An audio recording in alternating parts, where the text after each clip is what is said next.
जब चुनाव होना है, हमारे लोग हम पे भरोसा करने आए, तो हम भला बीजेपी के साथ हम क्यों जाए। हम ये मानते हैं कि भारतीय जनता पार्टी जो है वो अजगर सांप है, उनके संपर्क में रहेंगे तो एक न एक दिन आपको निगल लेंगे। तो देश में जहाँ पे भी आप जाइए देखिए तो भारतीय जनता पार्टी का कैरेक्टर यही है कि जिनके साथ होते उन्हीं को खत्म करने का कोशिश करते हैं। तो इससे अच्छा है कि उनसे जितना दूरी बना कर रखेंगे उतना अच्छा है। जनसंघ के टाइम से लेकर अब तक तो भारतीय जनता पार्टी सिर्फ कांग्रेस को छोड़कर सभी के साथ उन्होंने गठबंधन करके सभी के साथ उन्होंने काम किया है। उनका तो यही चाल चलित्र है कि देश में जो है कैसे भी पावर में रहना है और पावर का मजा लेना है। आज वो गरीब का वोट को चोरी कर रहे हैं, आज उनको वोट को खरीदा जा रहा है। जब वोट अगर नहीं बिक रहा, वोटर समझदार हो रहा है तो विधायक को ही खरीद लेते हैं। तो ऐसे लोगों को हम लोगों को हटा के रखेंगे, तब हमारे आने वाला पीढ़ी जो है वो आजाद भारत में वो मजबूती से सर उठा के जी पाएंगे। बिहार में चुनाव के समय टिकट ना मिलने पर या मनपसंद पार्टी से लड़ने के लिए विधायकों का या नेताओं का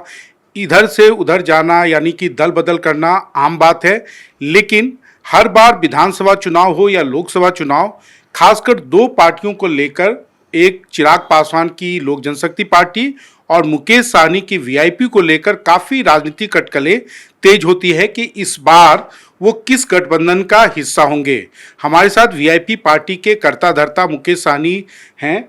मुकेश जी, पिछले बार लोकसभा चुनाव 19 का आपने महागठबंधन के साथ लड़ा था और विधानसभा चुनाव आप एनडीए यानी कि बीजेपी और जेडीयू के साथ लड़े थे। इस बार आप किधर जाएंगे, किधर रहेंगे? नहीं, देखिए, अब पिछले चुनाव भी 2024 का चुनाव महागठबंधन के साथ हमने लड़ा है और ख़ास करके छोटे पार्टी गरीब समाज को है ना हमेशा टारगेट करते, परसेप्शन बनाने का कोशिश करते कि ये लोग किधर से किधर भी जा सकते हैं। जबकि जितने भी छोटे दल होते हैं वो विचार से ज़्यादा स्ट्रांग होते हैं, क्योंकि उनके पास ऑप्शन नहीं होता कि किसी का साथ चीटिंग करें। बड़े दल जो होते हैं वो हम निश्चित तौर पे किसी पार्टी के साथ चीटिंग कर सकता है, उनके पास ऑप्शन होता है। जैसे भाजपा ने हमारे साथ चीटिंग किया, हमारे विधायक को खरीद लिया, हमें सरकार से बाहर कर दिया, ये ऑप्शन उनके पास होता है। लेकिन हम जैसे छोटे पार्टी के पास ये ऑप्शन नहीं होता कि किसी बड़े दल को साथ चीटिंग करे। तो हम बिहार में मजबूती से महागठबंधन के साथ खड़े हैं और 2024 में हमने चुनाव लड़ा है और 2025 में भी मजबूती से चुनाव लड़ेंगे, क्योंकि हम यहाँ पे किसी दल के साथ चीटिंग करना मतलब मेरा लाइफ लाइन ख़त्म कर लेना, और मेरी ज़िंदगी में अपने लाइफ लाइन को ख़त्म करना तो ये असंभव वाली बातें होता है। तो हम अभी विचार से बंधे हुए हैं। जब मोदी जी के लोकसभा में जब उनके चेहरे पे जब चुनाव होता है, जब उनके साथ हम नहीं रहते हैं, तो स्टेट चुनाव जब होता है तो उसमें क्षेत्रीय पार्टी का क्षेत्रीय चेहरा बहुत महत्वपूर्ण होता है। जब यहाँ पे तेजस्वी जी के नाम पे, मुकेश सहनी के नाम पे जब चुनाव होना है, जब हमारे ऊपर चुनाव होना है, हमारे लोग हम पे भरोसा करने आए, तो हम भला बीजेपी के साथ हम क्यों जाए। तो मजबूती से महागठबंधन इतना ज़्यादा आपके बारे में अटकलें क्यों लग रही है कि बीजेपी से बातचीत हो गई है, आपका जाना तय है? नहीं, इसका 3 कारण है। मैं आपको बताना चाहूँगा कि देखिए, एक तो सबसे पहली बात है कि बिहार में एक वोट बैंक जो अति पिछड़ा में निषाद मल्लाह का जो वोट है, जो 2005 से लगातार चाहे वो नीतीश जी हो या बीजेपी हो इनके साथ रहा, लेकिन कुछ सालों पहले 15 से लेकर अब तक में ये वोट में एक बड़ा संख्या 90% की आबादी जो है वीआईपी पार्टी के साथ आस्था विश्वास जताकर वीआईपी के साथ आ चुके हैं। तो भाजपा को पता है कि ये वोट जो है हमसे अगर 8% वोट अगर निकलेगा तो हमको 16% का नुकसान होना है।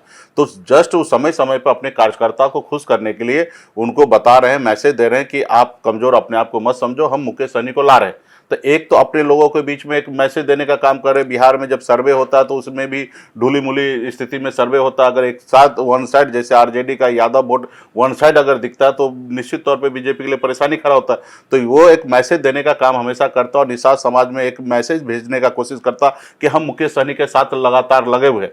तो एक तो वो परसेप्शन बनाने का कोशिश करते। दूसरा जो है, चिराग पासवान जी या मांझी जी या उपेंद्र कुशवाहा जी को भी कहीं ना कहीं एक डायरेक्शन देते कि भाई आप लोग ज़्यादा हमसे बार्गेनिंग मत करो, क्योंकि हमारे पास एक और ऑप्शन है, अगर आप ज़्यादा करोगे तो हम आपको छोड़ सकते हैं। तो उनको सीट कम देने का एक जो रणनीति है उसके कारण जो है वो कोशिश कर रहे हैं कि मुकेश सहनी हमारे साथ आ सकते हैं। उसके बाद तीसरा जो है कि कहीं ना कहीं इस तरीके से हम चर्चा करते रहेंगे, करवाते रहेंगे तो महागठबंधन में असंतोष होगा, या कांग्रेस पार्टी या तेजस्वी प्रसाद यादव जी को ऐसा लगेगा कि शायद वो जा सकते हैं। तो ऐसे वो आपस में लड़ाई लगाने का काम करते हैं। और दूसरा कि वो परसेप्शन ऐसा बनाते हैं कि मुकेश सहनी हमारे साथ आएंगे। तो उनके कई पहलू है जिसके कारण वो है बिहार में उनकी जमीन घसक चुका है और बिहार में हम लोग महागठबंधन सरकार बनाएंगे। नहीं, लेकिन आप भी तो बीजेपी के नेताओं से बातचीत करते रहते हैं। नहीं, बिल्कुल ही नहीं। बिल्कुल ही नहीं। हमने पिछले 3 सालों में हमने किसी नेता से हमने बात नहीं किया है और ना ही हम करने का कोशिश करते हैं। बीच में ज़रूर गृह मंत्री जी फ़ोन किए थे, पिताजी का हादसा हुआ था तभी, और बीजेपी के कुछ नेतागण और या मुख्यमंत्री जी सब फ़ोन किए थे। उसके बाद हम किसी से ना बात करना चाहते हैं, ना हम कोई संबंध रखना चाहते हैं। हम ये मानते हैं कि भारतीय जनता पार्टी जो है वो अजगर सांप है। अगर उनके पालेंगे, उनके संपर्क में रहेंगे तो एक न एक दिन आपको निगल लेंगे। हमने इतिहास को समझा, हमने देखा कि बाला साहब ठाकरे को उंगली पकड़ के महाराष्ट्र में खड़ा हुए हैं और उस पार्टी को कैसे निगल गए हैं। नीतीश कुमार जी को उंगली पकड़ के बिहार में अपने आप को सर्वाइव किए, और नीतीश जी को आपने देखा 2020 में हनुमान करके, ऑपरेशन हनुमान करके, और नीतीश जी को कहाँ तक पहुँचा दिए। तो देश में जहाँ पे भी आप जाइए देखिए, तो भारतीय जनता पार्टी का कैरेक्टर यही है कि जिनके साथ होते उन्हीं को ख़त्म करने का कोशिश करते हैं। तो इसके लिए निश्चित तौर पे अभी हम लोग चाहेंगे कि उनसे हमेशा बच के रहें। लेकिन क्या गारंटी है कि आने वाले दिनों में चुनाव के ऐन मौके पर, जैसे पिछली बार आपने पाला बदला था, इस बार आप पाला नहीं बदलेंगे? हमने कहा ना कि हमारे पास कोई ऑप्शन नहीं होता कि हम बड़े दल हमारे सहयोगी के साथ चीटिंग करने का, क्योंकि एक बार हम चीटिंग करेंगे तो दूसरी बार हमारे पास रास्ता नहीं बचेगा, कोई भी दल हमारे साथ नहीं आएंगे। तो पिछली बार जब 2020 की बात है तो आपने देखा कि किस तरीके से मेरा सीट का घोषणा नहीं हुआ, और जो पहले से निर्धारित था डिप्टी सीएम 25 सीट का, वो घोषणा नहीं होने के कारण एन टाइम पे हमने गठबंधन से बाहर निकले और मैं मझधार में फंसा था। राजनीति में हम नए थे और हमको लगा कि किनारा लगना है तो किसी का सहारा लेना चाहिए, और फिर उस समय में सहारा देने के लिए भारतीय जनता पार्टी सामने से आए, तो हमको लगा कि यही हमारी शायद जीत हो सकता है, तो हमने उनके साथ चले गए। लेकिन आपने देखा कि वहाँ पे रहने के बावजूद भी हम अनकंफर्टेबल रहे। हम वहाँ पे उनके साथ रह के, मंत्री रहते हुए भी हम अपने समाज के लिए, अपने अधिकार के लिए लड़ाई लड़ रहे थे। यहाँ से लेकर उत्तर प्रदेश तक वीरांगना फूलन देवी के शहादत दिवस से लेकर सब चीज़ में हम लड़ाई लड़ते रहे, और अंततः यही हुआ कि हमारे विधायक को उन्होंने खरीद लिया, क्योंकि हमारा विचार जो है उनसे नहीं मैच होता है। अगर हमारा विचार मैच होता तो आज हम मंत्री रहते बिहार में और सरकार का हिस्सा रहते, क्योंकि हम वहाँ पे जाने के बाद भी अनकंफर्टेबल ही होते हैं। और फिर वही जो पिछली बार जो अंजाम हुआ, मेरे विधायक लेके और हमको बाहर कर दिए, जब उनको ज़रूरी था 74 विधायक बनाने का तो हमारे सहयोग लिया, और फिर वो उन्होंने हमारे 4 विधायक को भी ले लिया। तो इससे अच्छा कि उनसे जितना दूरी बना कर रखेंगे उतना अच्छा है, क्योंकि एक बार हमारे साथ गलती हो चुका है तो उसको हम दोहराने का कोशिश नहीं करेंगे। बशर्ते सभी जहाँ महागठबंधन है, एक दल के दम पे तो बिहार में सरकार बनना नहीं है, सभी दल का भागीदारी होगा, किसी का ज़्यादा होगा, किसी का कम होगा। तो यहाँ पे हमारे जितने भी गठबंधन के साथी हैं, सबको एक चीज़ का सुनिश्चित करना पड़ेगा कि हिस्सेदारी, आदरणीय राहुल गांधी जी भी कहते हैं कि जिनकी जितने संख्या उतने उनको हिस्सेदारी मिलना चाहिए। इस फॉर्मेट पे अगर हम लोग महागठबंधन अगर सही तरीके से किनके वोट से किसके दम पर सरकार बनना है, उस तरीके से ना किसी को कम देना ना किसी को ज़्यादा देना, अगर इस फार्मूले पे हम लोग काम करेंगे तो कोई लड़ाई झगड़ा नहीं होगा। निश्चित तौर पे गठबंधन में अगर हम हैं तो हमारा इच्छा होगा कि हमारे पास ज़्यादा से ज़्यादा विधायक बने, सरकार में हमारी ज़्यादा से ज़्यादा सहयोग हो, ताकि हम अपने विचार को खुल के काम कर सके। तो ये हमारी सोच होगा। इसमें अगर 10% 5% का अगर गिरावट भी होता है तो मैं एक्सेप्ट करने के लिए तैयार हूँ कि मैं एज ए छोटे पार्टी हैं तो हमको 5% 10% गिरावट भी होगा तो ठीक है। अब उसमें अगर कोई ज़्यादा से ज़्यादा चाहेंगे कि इनके पास कोई ऑप्शन नहीं है, ये मेरे पास ही रहना कोशिश करेंगे, तो ऐसे जगह पे कहीं ना कहीं आत्मा पे ठेस पहुंचेगा। ऐसे जगह पे पार्टी, कोई भी पार्टी कुछ भी निर्णय ले सकते, लेकिन अगर हमारे बड़े सहयोगी जो होते हैं वो अगर ईमानदारी से अगर काम करेंगे, साथ रखेंगे, तो निश्चित तौर पे हमारे जैसे छोटे पार्टी वहाँ पे हमेशा, जब तक हम जिंदा रहेंगे तब तक वहाँ पे हम राजनीति करना चाहेंगे, काम करना चाहेंगे। नहीं, लेकिन आपने अपने आप को अपने से घोषित कर लिया है कि मैं डिप्टी सीएम हूँ, ये कितना जायज़ है? देखिए, बिहार में 37% अति पिछड़ा समाज का वोट है, जिसका नेता कभी आदरणीय कर्पूरी ठाकुर जी होते थे, और इस 37% में एक बड़ा वोट बैंक बीन बेलदार नुनिया मलाह चाय तियर बनपर गोरी केवट, ये निषाद के 22 उपजाति जो है, ये तकरीबन 11% की संख्या है। तो निश्चित तौर पे सरकार बनना है तो सीएम बनना है, डिप्टी सीएम बनना है। तो इस ऐसे जगह पे लेफ्ट पार्टी जो है वो सरकार में आते नहीं है। अगर सीएम अगर तेजस्वी जी के पार्टी से अगर होना है, तेजस्वी जी को होना है, तो निश्चित तौर पे एक अति पिछड़ा का बेटा अगर डिप्टी सीएम होगा तो कोई हर्ज नहीं है। और इसके लिए हमारी गठबंधन के अंदर में चर्चा हो चुका है और इस पर सहमति है, इसलिए मैं बोल रहा हूँ। अगर सहमति नहीं होता तो हम नहीं बोलते। और निश्चित तौर पे 37% अगर वोट देंगे तो 37% को रिटर्न क्या मिलना चाहिए, तो रिटर्न का यही है कि ये 2 नंबर का कुर्सी जो होगा डिप्टी सीएम का, वो अति पिछड़ा को मिलना चाहिए, और इसके लिए हम काम कर रहे हैं। तो वो अति पिछड़ा का को जाना चाहिए, तो आपके अलावा भी तो कोई हो सकता है। मेरे से बेहतर अगर कोई अति पिछड़ा हमारे महागठबंधन में होगा तो मैं स्वागत करूंगा उनको वो डिप्टी सीएम का पद देने के लिए। वो कौन हो सकता है?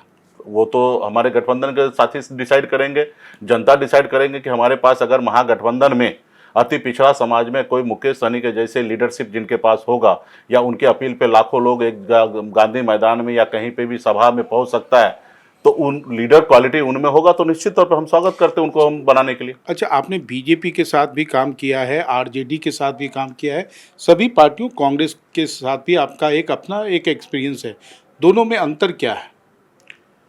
देखिए, अंतर तो स्पष्ट है कि भारतीय जनता पार्टी जो है वो विचार की राजनीति नहीं करते, उनको सिर्फ पावर के राजनीति करते हैं, सत्ता में कैसे भी रहना है।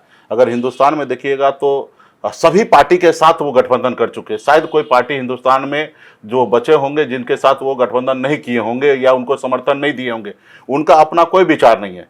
अगर हम एक बार इससे 2 बार किसी दल के साथ गठबंधन कर ले तो हमारे बारे में परसेप्शन बनाया जाता है, या नीतीश कुमार जी के बारे में परसेप्शन बनाया जाता है कि ये पलटू राम है।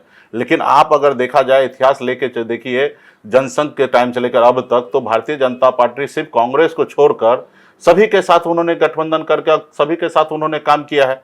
तो उनको तो कोई इस तरीके से नजरिया से परसेप्शन नहीं बनाया जाता कि भाई बीजेपी जो है पलटू पार्टी है, ये सिर्फ सत्ता के लिए वहां पे समर्थन देते हैं, समर्थन लेते हैं। तो उनके साथ ऐसा नहीं किया जाता, लेकिन हम जैसे दल के साथ हमेशा बदनाम किया जाता है।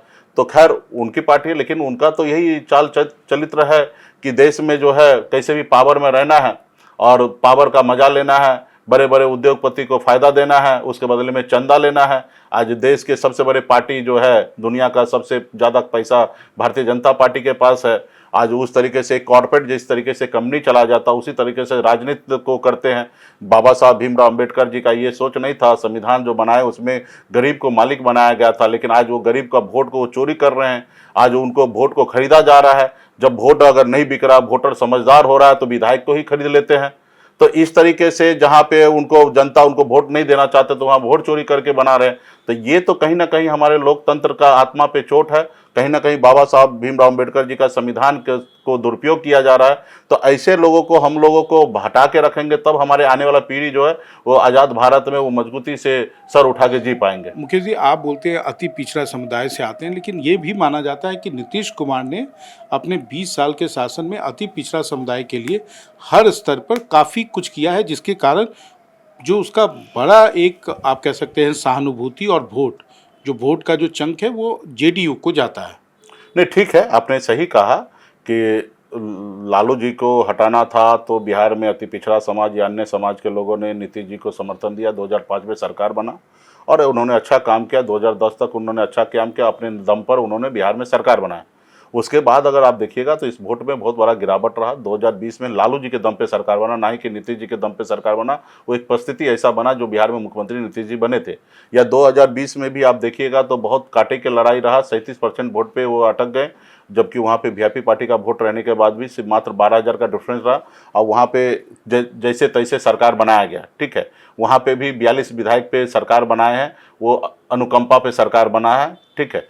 परिस्थिति ऐसा बना कि सरकार बना है। तो नीतीश जी का अभी अस्वस्थ हो चुके हैं, और निश्चित तौर पे वो स्वस्थ होते तो हमारे लिए एक चैलेंज होता, लेकिन अस्वस्थ हो चुका है। खास करके गांव में पिछड़ा, अति पिछड़ा जो दलित समाज का जो वोट है वो नीतीश कुमार की ओर देख रहे थे कि उनको लग रहा था कि यहाँ पे हमको संरक्षण मिलेगा। लेकिन अभी सबको पता हो गया कि नीतीश कुमार जी अस्वस्थ हो चुके हैं। अभी बिहार में नीतीश कुमार जी का कुछ ज़्यादा अभी भी नहीं चल रहा, और सरकार बनने का तो बाद तो बिल्कुल ही नहीं चलना है। तो ऐसे जगह पे अति पिछड़ा जो है वो मूलतः जहां से पहले से निकले हैं, आरजेडी के साथ, कांग्रेस के साथ, आरजेडी के साथ वहां पे अभी जाएंगे। आरजेडी के साथ वो उतना कंफर्टेबल तो नहीं होता है, उसको वोट ट्रांसफर कराना आरजेडी को, खासकर उसके यादव कैंडिडेट को, उतना आसान तो नहीं होता है। नहीं, ठीक है, हमारे पास जो वोट बैंक है उसमें हमको बहुत ज़्यादा वोट की आवश्यकता नहीं है। और हमको अगर इस अति पिछड़ा में से अगर 50% भी वोट अगर मिल जाता है तो हमको सरकार 200 सीट के साथ बनना है। तो हम प्रयासरत हैं। अभी हम लोग जैसे हमारे निषाद समाज के 22 उपजाति हैं, इसमें कैसे ज़्यादा से ज़्यादा लोगों को हम लोग टिकट दें। हमने घोषणा भी अपनी पार्टी में किया, वीआईपी पार्टी के जितने भी सीट होंगे उसमें से आधा सीट, 50% सीट जो होंगे खास करके अति पिछड़ा और एससी को हम लोग रिजर्व करके उनको चुनाव लड़ाने का काम करेंगे। तो हम लोग अति पिछड़ा में इंटर कर रहे हैं। अभी मंगनीलाल मंडल जी जैसे बड़े नेता को राष्ट्रीय जनता दल ने पार्टी के प्रदेश अध्यक्ष बनाया गया। तो हम लोग अपील कर रहे हैं, कोशिश कर रहे हैं कि अति पिछड़ा समाज जो हमारे साथ लालू जी के साथ स्टार्टिंग में जुड़े हुए थे, जिनको जीन कहा जाता था, वो पुनः कैसे घर वापसी करे, उसके लिए हम लोग प्रयास कर रहे हैं। और हर संभव हमारे गठबंधन में ज़्यादा से ज़्यादा अति पिछड़ा समाज को हम लोग टिकट देने का काम करेंगे। आप 2020 की अगर बात कीजिएगा तो आपके पास 110 सीट पर भारतीय जनता पार्टी लड़े और 110 सीट में से 55 सीट वो सामान्य वर्ग को टिकट दिया गया उनके पार्टी से, और सिर्फ 9% सीट ही अति पिछड़ा को दिया गया, जबकि 37% वोट लेने का काम कर रहे हैं और सिर्फ 9% टिकट दिए हैं। तो इस बार जो हमारा है कि जितना संख्या उस आधार पे हम लोग टिकट देंगे और जब हम वोट लेने का काम करेंगे तो उनको सम्मान भी देने का कोशिश करेंगे। और जो भारतीय जनता पार्टी का जो जिस तरीके से है कि सीट कम देना, टिकट कम देना और वोट लेना, तो इसको जनता के बीच में, अति पिछड़ा के बीच में हम लोग ज़्यादा से ज़्यादा लोगों के बीच में बताएंगे कि सिर्फ आप वहाँ वोट दे रहे, इस्तेमाल हो रहे हैं। मुद्दा क्या है इस बार चुनाव में? मुद्दा क्या है? मुद्दा तो कई है। जैसे देखिए कि अब नीतीश कुमार अस्वस्थ हो चुका है, बिहार में लॉ एंड ऑर्डर जो है एकदम खराब हो चुका है, अफसर जो है अपने आप को सीएम मान रहे हैं, कोई किसी का नहीं सुन रहा। हर जगह पे, गांव लेवल पे, नीचे लेवल पे, सीओ लेवल पे, बीडीओ लेवल पे करप्शन बहुत बढ़ चुका है। हमारे अपने ज़मीन का मोटेशन करने के लिए जाना है तो 25-50 हज़ार रुपया देना पड़ता है और उसके लिए महीना, 2 महीना, 3 महीना तक धक्का खाना पड़ता है। तो सबसे बड़ा जो होगा वो करप्शन का जो है। और पदाधिकारी जो अपने आप को सीएम मान रहे हैं तो वो कहीं ना कहीं जनता का अपमान हो रहा है, क्योंकि जनता जो है वो मालिक है, पदाधिकारी मालिक नहीं है। तो थाना, पुलिस, सब जगह कोई किसी का सुन नहीं रहा। तो ये इस चीज़ को हम लोग सही करेंगे। उसके अलावा जो हम अभी नई जनरेशन के लोग हम लोग हैं, चाहे वो तेजस्वी प्रसाद यादव जी हो या मैं हूँ या अन्य और भी हमारे साथी हैं, तो हम लोग नई जनरेशन के लोग हैं। देश को भी क्या चाहिए, राज्य में अलग अलग शहर में किस तरीके से काम हो रहा, उसी तरीके से हम लोग चाहेंगे कि हमारे राज्य में विकास का काम हो, क्योंकि नई मॉडल, नई तरीके से कैसे काम किया जाए उस पर हम लोग ब्लूप्रिंट बना के हम लोग ज़्यादा से ज़्यादा फैक्ट्री, ज़्यादा से ज़्यादा कंपनी हमारे राज्य में कैसे आए। SIR का मुद्दा जमीन पर कितना प्रभावी है? नहीं, ज़मीन पे हमारे बात पहुंच चुका है। हम लोगों ने मजबूती से काम रखा है और हमारे लोग ज़मीन पर एक एक वोटर के लिए मेहनत कर रहे हैं। खास करके महागठबंधन के जितने नेता है काम कर रहे हैं। उसी जगह पे एनडीए के लोग जो है बिल्कुल ही ज़मीन पे काम नहीं कर रहा है, और कर भी रहा है तो छुप के कर रहे हैं। और बिहार के जनता को, गरीब, पिछड़ा, दलित को, सबको लग गया कि हम उनके वोट का रक्षा करने के लिए हम लोग हैं, और वाकई में हम लोग कर रहे हैं। चाहे यहाँ से लेकर सुप्रीम कोर्ट तक की बात हो, हम लोग मजबूती से लड़ाई लड़ रहे हैं। तो जनता के बीच में यही है कि भाई जब वोट का हमको अधिकार मिला है तो हमारा वोट अगर कोई छीन रहा है तो निश्चित तौर पे वो चोर है, गुनहगार है। और जब उनके लिए रक्षा करने के लिए हम लोग अगर हैं तो ये भी माना जाता है कि हम लोग उनका सेनापति, रखवाला करने के लिए वहाँ पे हैं। तो पूरा राज्य के जनता में एक अच्छा मैसेज है, संदेश है, और इस बार लोग हम लोगों को आशीर्वाद जरूर देंगे। एक मेरा अंतिम सवाल है, जहाँ से शुरू किया था, क्या गारंटी है कि इस बार आप बीजेपी के साथ नहीं जाएंगे? गारंटी यही है कि 2020 में भी हमको ऑप्शन मिला था कि अपने सहयोगी के साथ चीटिंग करने का, और हमको डिप्टी सीएम बनाने का कोशिश हो रहा था। 4 विधायक को मंत्री बनाया जा रहा था, 6 को MLC दिया जा रहा था। हम किसी के साथ गद्दारी नहीं कर सकते हैं।